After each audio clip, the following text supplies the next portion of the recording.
અને આ સૃષ્ટિ તપોભૂમિ છે. તપથી જ મને ને તમને કોઈ પણ વસ્તુ પ્રાપ્ત થાય. તપ વગર કોઈ વસ્તુ પ્રાપ્ત થતી નથી. 100 વર્ષનું તપ પૂરું થયું. ભગવાન નારાયણ આકાશમાં વિગ્રહ પ્રગટ થયું.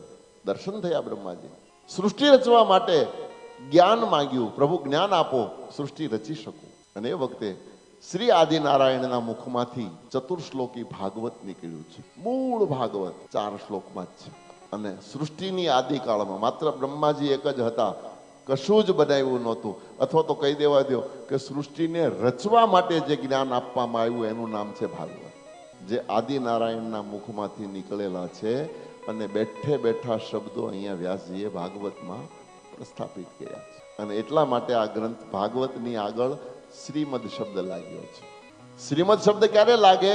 ભગવાનના મુખની વાણીના બેઠે બેઠા એ જ શબ્દો જ્યાં જેમાં લખવામાં આવે એ ગ્રંથની આગળ જ શ્રીમદ શબ્દ લાગે.